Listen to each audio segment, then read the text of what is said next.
Thanks for stopping by. This is Salesforce Simplified, the podcast from Victoriam Solutions.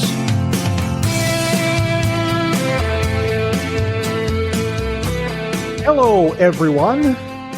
Today's topic on the Victoriam Salesforce Simplified podcast is Salesforce ROI, Return on Investment. I'm Mike Boyle from Victoriam Solutions, and our guest today is Josh Eich. Josh is currently the Senior VP and Head of Enterprise Sales at Ironclad, which deals in contract management software. Hello, Josh. Welcome to the pod, as the cool kids say. Hey, Mike. Thanks for having me on the pod here today. Wonderful to have you. So before we get into questions about Salesforce ROI, tell me a little bit about Josh, a little snapshot of your background, which obviously includes Ironclad, which I just mentioned, maybe a few other things in between, and a 7-year stint at Salesforce in enterprise sales roles. So the floor is yours. Yeah, no, just Mike, first off, thanks for having me. I think the topic we're going to dive in today is so important. And so I'm really excited for it. In terms of my background, so I've spent the last 6 to 8 months at Ironclad running and leading their upmarket enterprise selling teams. And prior to that, I've spent a fair amount of my career in consulting. I helped start the Slalom Houston office. I've spent time at Deloitte. I've started my own consulting practice focused on sales advisory and helping customers get the most out of their selling organization at Carve Consulting. And then, as you mentioned, I spent 7 years at Salesforce running various set of teams from oil and gas to manufacturing to some new emerging businesses, all in the enterprise space, working with some of Salesforce's largest customers and helping them get the most out of their investment. And so I have a lot of experience in that space and spent a lot of my time in kind of technical and IT sort of roles prior to that as well. So really excited to talk about ROI in the Salesforce space. Oh, very good. Josh, what are the most tangible ways that a business can see ROI from their Salesforce implementation?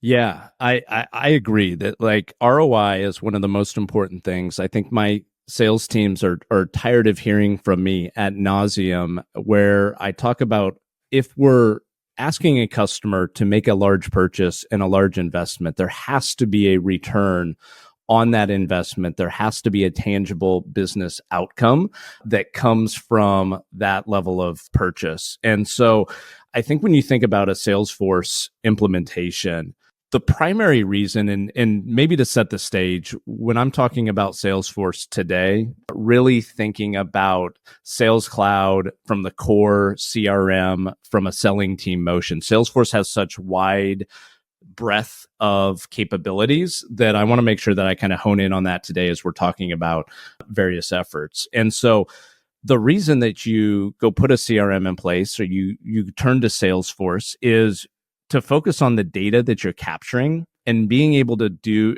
run analytics based on that information that you're capturing, right? Starting with just simple things like capturing your win rates, being able to actually track the number of opportunities you have, how many you come to fruition, and view some of your competitors in that space and being able to tell, are you winning or losing against certain competitors when you're up against them in selling motions? So very simple ways, but I think, starting with the basics in terms of ROI is really important. Other things that I think about are things like stage progression, being able to tell, are we getting stuck in certain stages in the selling cycle? Are we really getting stuck in our technical motion?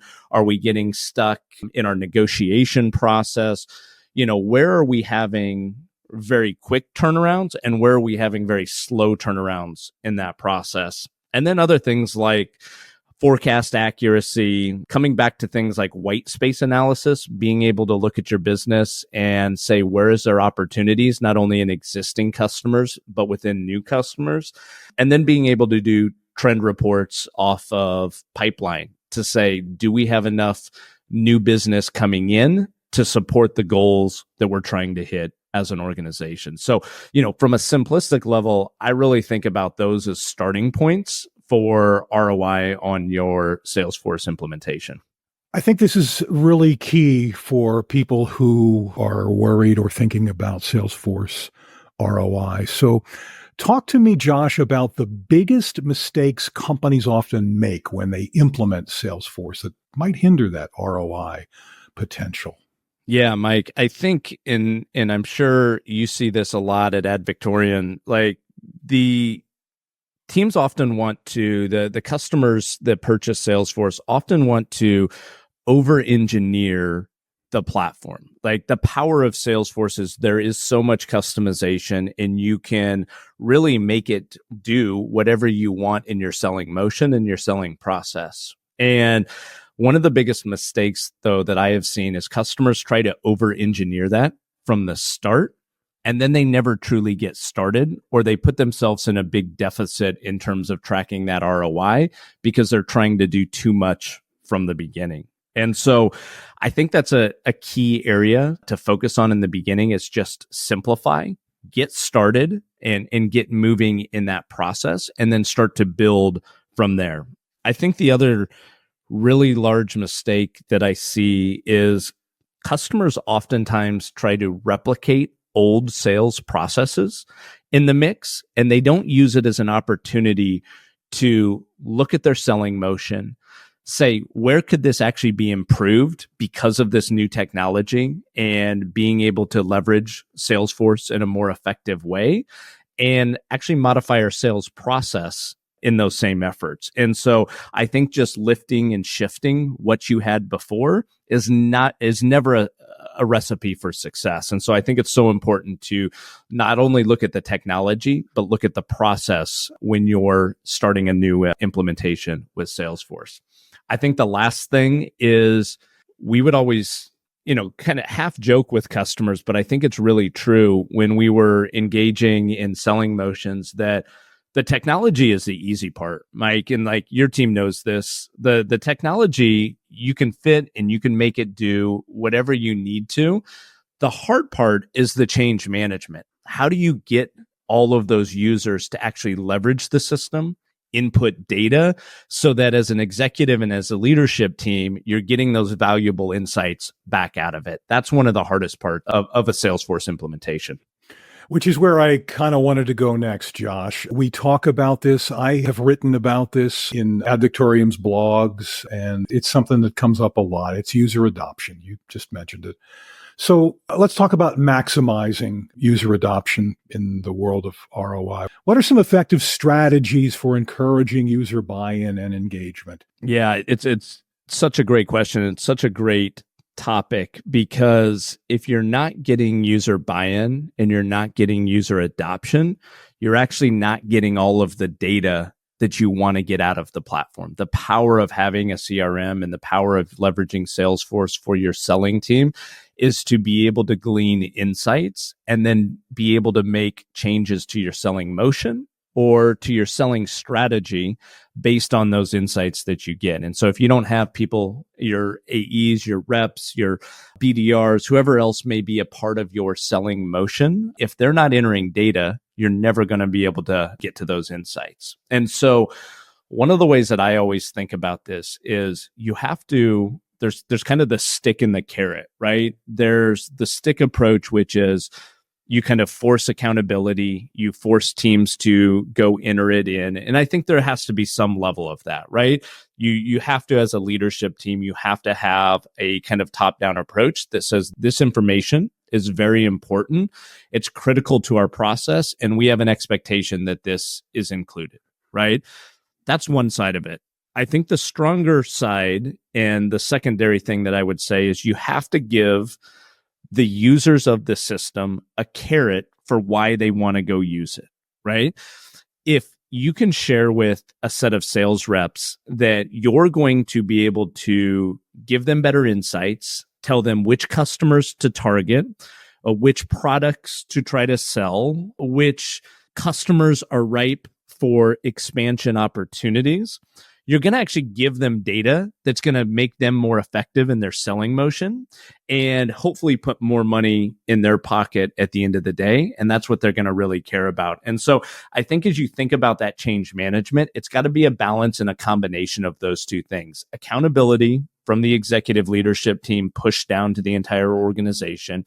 And you have to provide the sales team a carrot afterwards that they really truly find value out of. If you do one or the other and you're not giving both the accountability from the leadership side and the, incentive from the rep side, you tend to see much lower adoption and you ultimately get poorer results out of the data that you're capturing.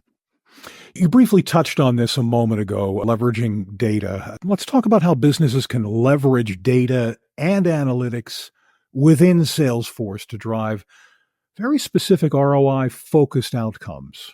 I think when I think about ROI-focused outcomes, right, one of the things that I always coach my sales teams today, as well as sales teams that I've ran in the past, is we need to really understand our customers and the company objectives that they're trying to achieve, right? If we can tie back our solution to that, we can help that company be very successful. And so when you think about that, most organizations simplify their overall targets, right?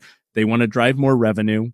They want to reduce costs. They want to eliminate risks, and they want to increase productivity. In general, most organizations are trying to achieve those four topics, right? And so as you think about a Salesforce-driven implementation and driving ROI back in that, you got to start looking at benchmarks that help you tie back to those goals. So how can I make my selling process more efficient so that I can, one, engage more customers, and two, close more business? Those two things both drive revenue up. How do I help all the extended teams that are helping my sellers be more efficient in the process so that we can drive more productivity and ultimately, hopefully, drive cost out of the business because we can scale without adding as many new headcount, right? And so if you can start with some of those benchmarks as an organization, capture your current state where you're at today, and then as you go through the implementation and as you start to roll this out to your sales team, start to look at where those improvements are coming in. Are you seeing positive improvements? Are you seeing some negative improvements at first, which does happen from time to time because there's an adoption curve that has to kick in?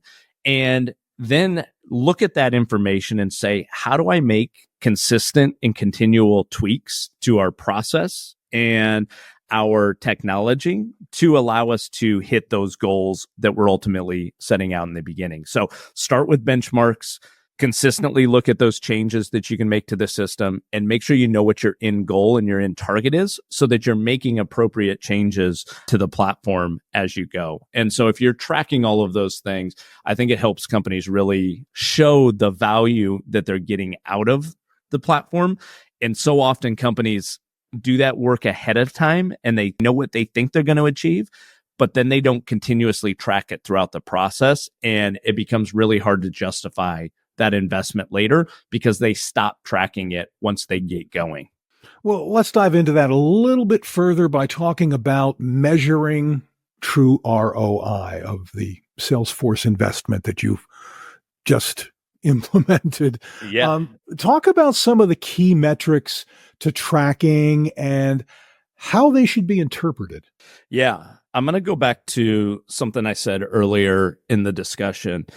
I think it's really important to start simple, right? And pick metrics that you can easily capture the data and that you can easily action upon as a team and as an organization. And so simple things, these are just some examples, but simple things like how do you, can you measure the cycle time from the moment you have a first engagement with the customer to the moment you close them as a new customer or as an expansion opportunity? What's the average days it takes from end to end?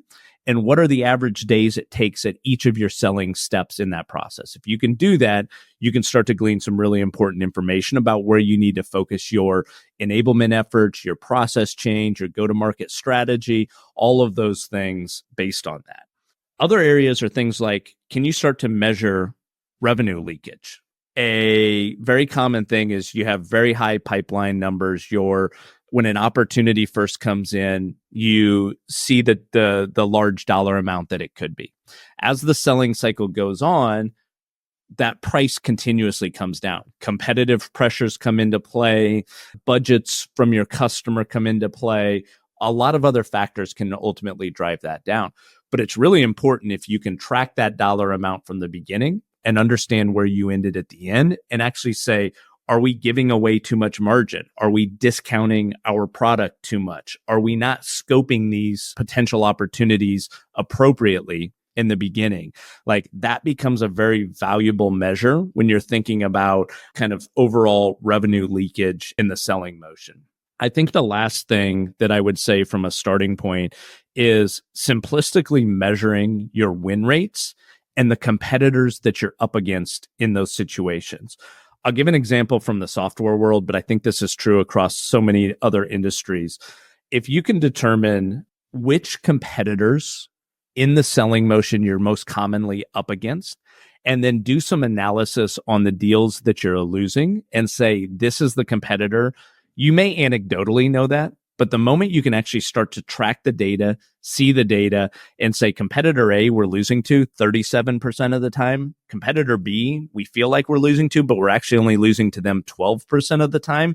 That is monumental in how you then drive your potential go-to-market strategy, your product strategy, all of those sort of things. And so that can have a lasting effect, not only amongst your sales team, but your entire organizational strategy. And so the more data you can capture as a sales team about your customer, about the tools, systems, other things that they may be leveraging, that'll help you make really good decisions later on in terms of product, in terms of selling strategy, et cetera. So for me, I always boil it back down to kind of two simplistic things.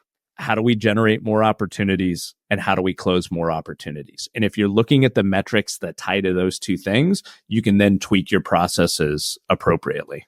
You know, Josh, if you're anything like me, I'm one of those people you would call an aha kind of like, oh, I love learning things. So with that in mind, there's got to be some like really cool advanced features and functionalities within Salesforce that are underutilized or overlooked.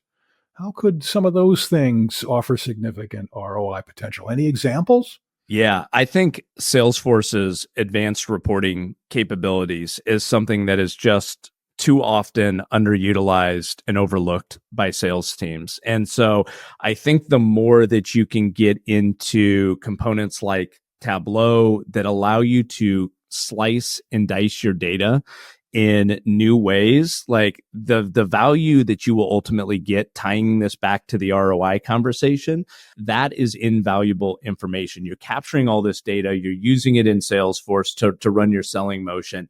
Now you want to go mine all that information for all the gold that's in there. And I think probably the most underutilized platform there is some of those advanced reporting capabilities that Tableau ultimately brings to the conversation. And so like that's where I would take it, because that's why you're driving your entire business in a solution like Salesforce, and it allows you to get the information out on the back end.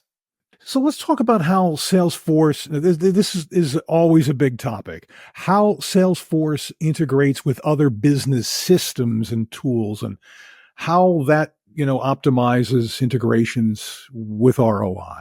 It's a huge driver of ROI because in most complex businesses, you can't run your entire business purely within the Salesforce platform. There's a reason that Salesforce very smartly created the Salesforce App Exchange, because it allows them to extend the value of the platform to so many other processes that are relevant or fit into that overall selling motion. And so I'll give you a really good example, and this is one that's personal to me, given my role at Ironclad.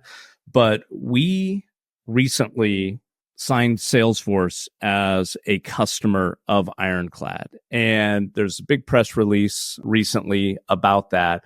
And one of the big reasons that they chose us is because of our ability to integrate our contracts and that contract management process that happens at the end of a selling motion seamlessly back into their sales team's efforts within Salesforce. And so they chose us because of the number one we were the number one integration back into Salesforce, and it was going to allow them to actually move through deal cycles faster because we were going to help them negotiate and go through that process at a much faster pace. So we were going to help them increase deal velocity. We were going to help their legal and sales teams actually uncover new insights about the process and just make that overall contracting process seamless. There are thousands of other processes out there in the Salesforce App Exchange ecosystem that allow you to do very similar things to what Ironclad and Salesforce partnership is doing. And so that is the power of using integrations, because you're not then asking your sales team to leave the environment that they're used to working and operating in Salesforce.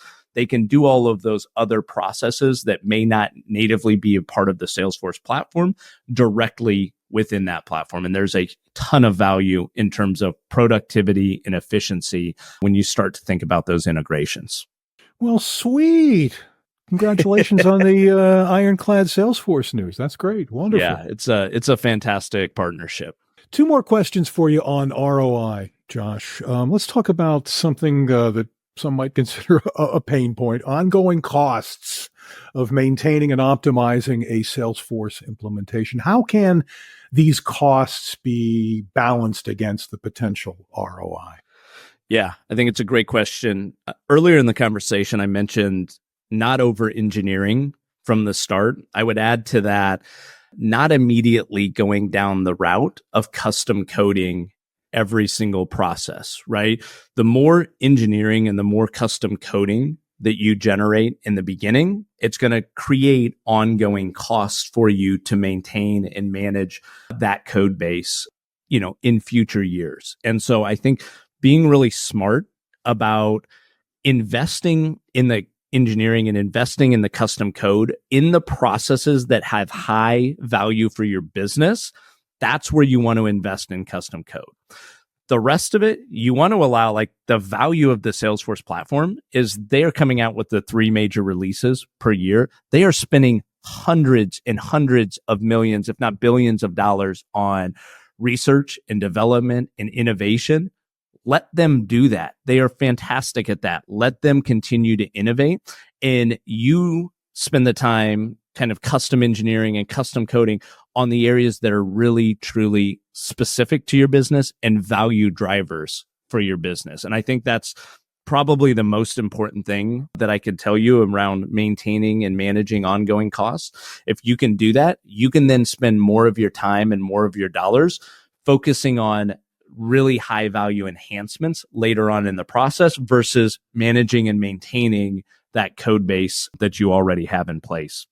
I think the one other area that I would call out is I've seen a lot of customers get in trouble with too many custom hierarchy solutions. That creates a lot of maintenance issues later in the ongoing IT maintenance management process.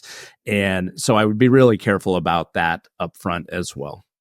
I think for, a company considering Salesforce, this is probably going to be the key question for them as they listen to this podcast. But for companies that are on a tight budget, talk to me about some of the cost-effective ways that companies could get started with Salesforce and still achieve a positive ROI. Yeah, Mike, I think for me, and this was not prompted by you or the team, I think the most important thing for me is find a partner that you trust and that is looking out for your best interest, right? I've seen too often customers try to go about a Salesforce implementation on their own, and there's a lot of complexities there, not only in technology and what you can do, but also process and change management that I mentioned at the beginning. And so for me, like the number one thing to control cost is find a partner that you really enjoy, like Ad Victoriam, to come in and help you think through what you need to achieve, what goals you're trying to ultimately end up with, and what's that ROI you're trying to hit. And if you have a partner that's thoughtful, they're going to challenge you on your way of thinking. They're not just going to say, yes, whatever you want to do, we'll go do it. They'll go out there and they'll challenge you and say, hey, I've seen other customers do it this way, and it's really effective. Like that is the value in bringing in a partner and not trying to do it on your own, is you have someone that has a ton of experience leading and guiding you along the way. And while it may feel like you're spending a little bit of money up front, you're actually going to save significant dollars by doing it right versus doing it yourself, potentially making mistakes, and then trying to fix that later. That will cost you more money in the long run. So if it were me, that's the way that I would handle it. And I would bring in a thought leader that was going to help me go through that process. Josh Eich from Ironclad, what a pleasure. Thank you so much for stopping by today and talking with us about Salesforce ROI. You have an absolute open invitation to come back anytime, and I think we probably have found a reason to do that with your Salesforce and Ironclad little partnership there. Get your feet wet, and we'll come back and talk more about that another time. I'd love to, Mike. Anytime you want to have me back, I'd love to chat more. Really appreciate everything you and the team are doing. Thank you so much. And to the audience, if this happens to be the first time that you're listening to our podcast, well, thank you first. And we'd really appreciate it if you'd consider giving us a 5-star review on Apple Podcasts or on Spotify, but only if you think Josh and I earned it. And don't forget, subscribe to the podcast. Anywhere you got a podcast, we're on all of those platforms. I'm Mike Boyle from Ad Victoriam Solutions. Thanks for listening to the Salesforce Simplified podcast. Our next episode is just around the corner. We're glad you stopped by. You've been listening to Salesforce Simplified, the podcast from Ad Victoriam Solutions.